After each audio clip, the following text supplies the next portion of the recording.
What's good, y'all? It's your boy Soldaya, and in this video, we gonna be reacting to 8 people who live a strange life. So without any time waste, let's get right into the video. Alright, let's see this. Tom Peters. What the hell? Do my eyes deceive me right now? Or am I seeing this correctly? This 32-year-old guy works as a theatre technician, but his passion is not limited by his workplace. Tom has an... How do you go from working as a theater technician to dressing up as a dog? How did those two things, that don't even make no sense? What? Unusual alter ego named Spot, and he's a big Dalmatian dog. To transform into an animal, Tom even made himself a special costume, which literally becomes his second skin. Hey! Happy? Yep. In addition... Hold on. Happy? Yep. Are y'all seeing this? I can't be the only one seeing this right now. Are y'all seeing this? In addition, he sleeps in a spacious dog kennel, walks around the house on all fours, carries his dog toys, and eats dog treats from a bowl. According to Tom, this eats dog treats from a bowl? Is that even can humans even do that?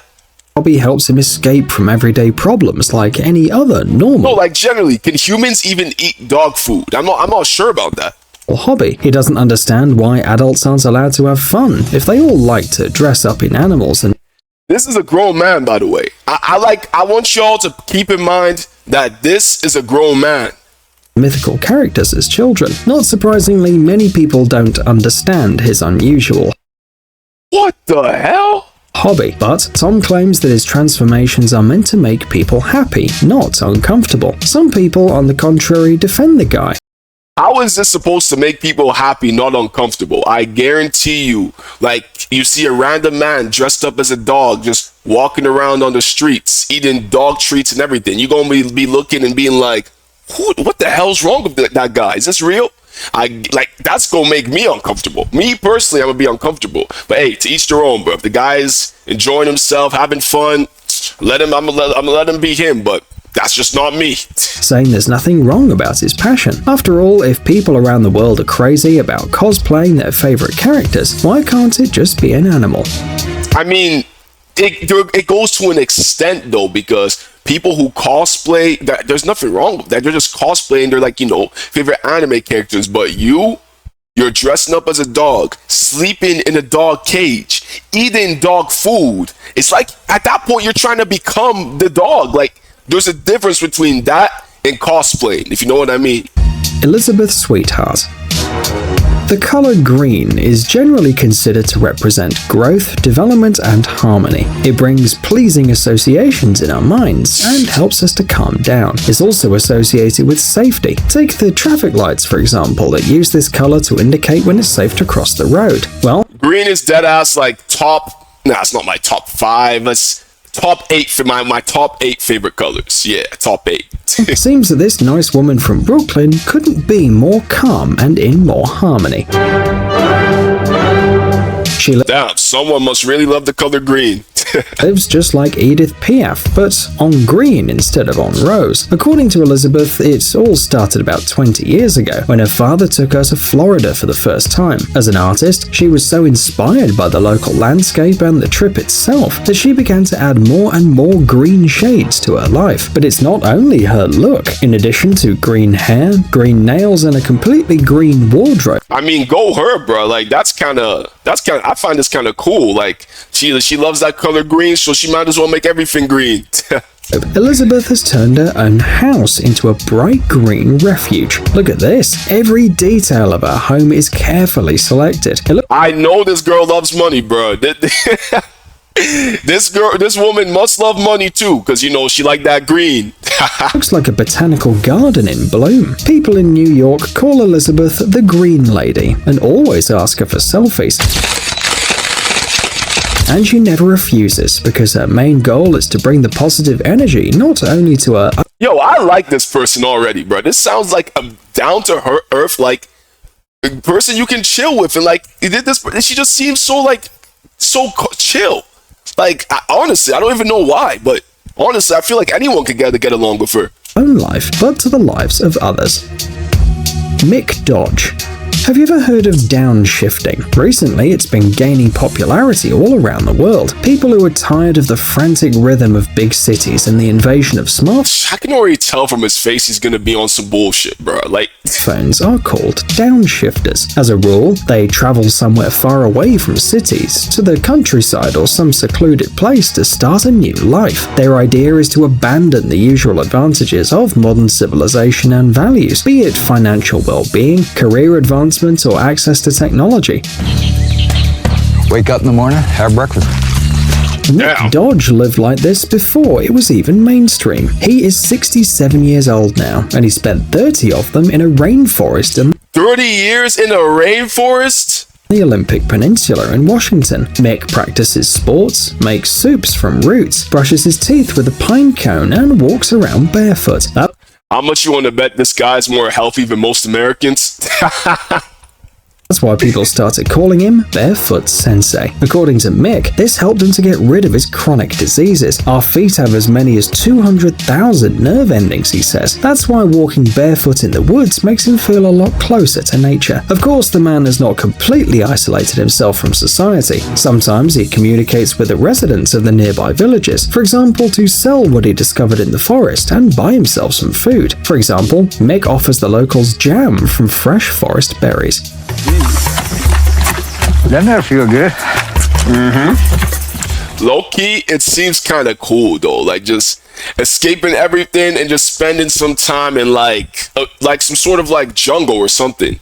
It seems cool until you have a leopard on your ass trying to kill you. I don't know, bro. I don't know. This seems mad dangerous. And to spend 30 years in like a rainforest, I don't know. I don't know how he did it, but clap it up for him.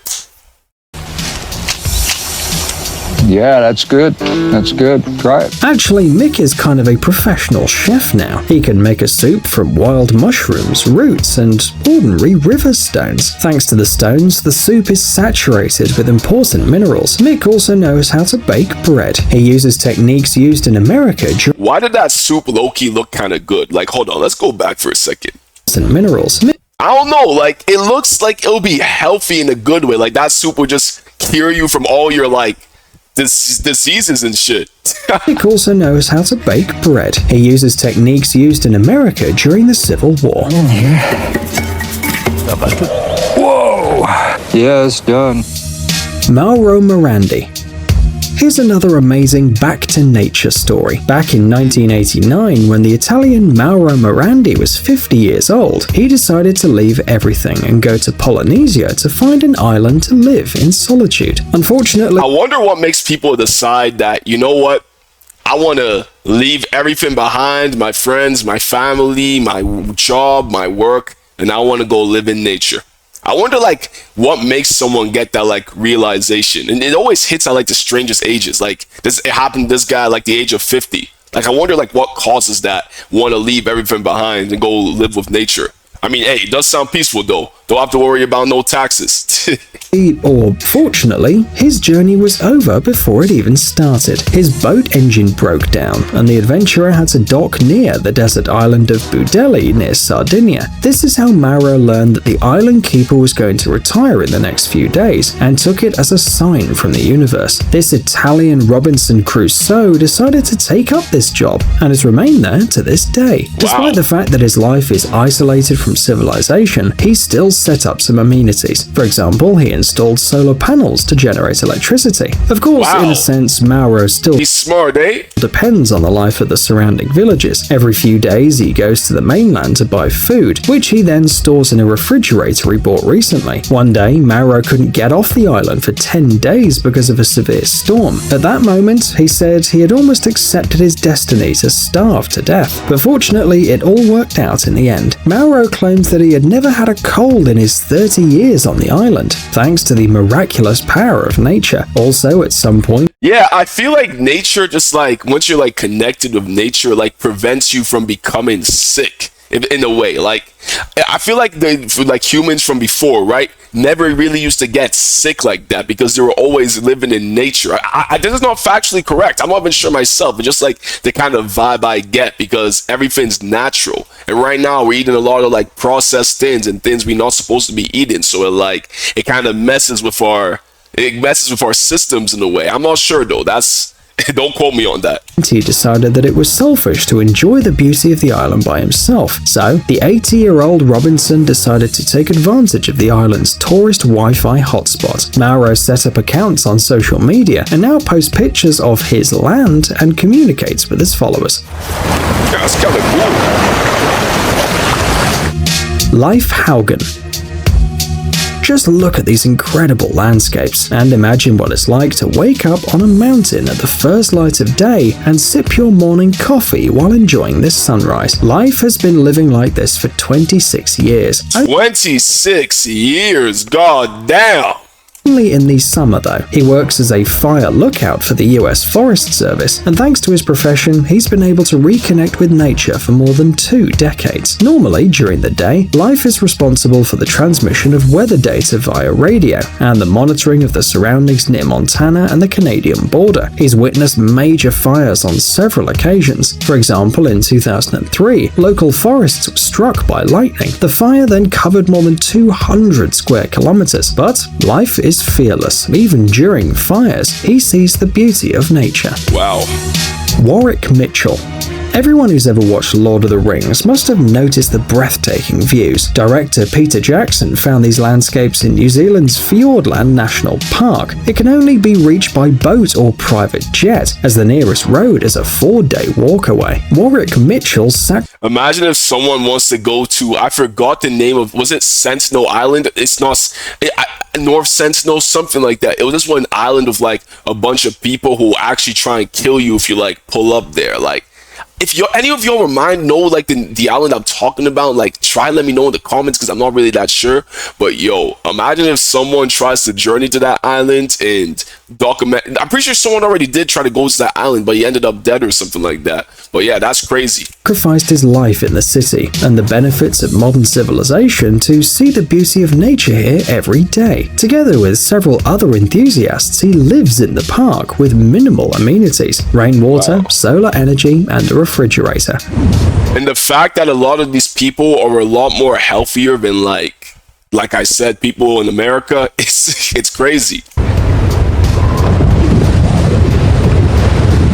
The locals fill the refrigerator with fresh fish and seafood caught right on the coast, although as a rule, such products do not last long there. Billy Barr. Gothic, Colorado is one of the coldest places in the United States. It's also called a ghost town because since the 1920s, when the last silver reserves ran out, no one has lived there except for Billy Barr, a hermit who spent more than 4 decades here. Since 1974, Billy has been carrying out daily research in Gothic, measuring avalanches, snow, and water. He was motivated by 2 things: his obsession with nature and his dislike for people. Wow. That's pretty justifiable motivations, I guess. Living his whole life in the vibrant New Jersey, Billy, as a student, found himself in an He must really not like people to take up all this responsibility for himself.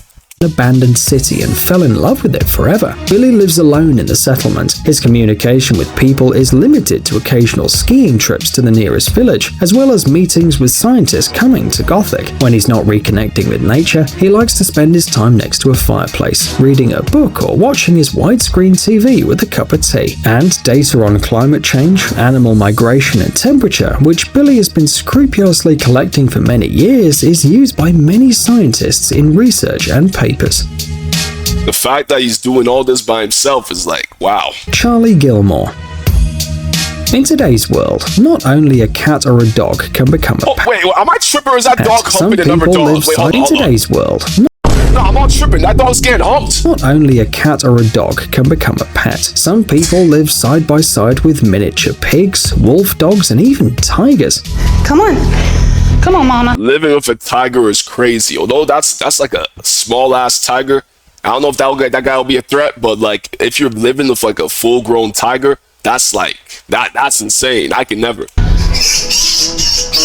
And this guy from London, Charlie Gilmore, has given refuge to a magpie. She was picked up on the street by Charlie's father, none other than the legendary Pink Floyd guitarist David Gilmour. Since then, the bird settled in the house of the guy and his wife Janina, and it looks like she's staying there for at least a couple of decades.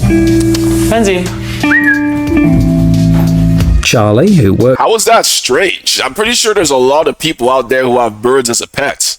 as a journalist, seems to be sharing his whole life with the bird, even when he goes to the shower. According to him, benzene has completely changed his view of the world and made him look at birds differently, including crows, which are of the same family, which people often associate with death and scavenging. In fact, these birds are easy to contact and not as scary as they seem, states Charlie. In order to popularize this idea, he even opened a bird cafe in London, where visitors can talk to Someone must really like birds, eh? the crows under the supervision of bird experts.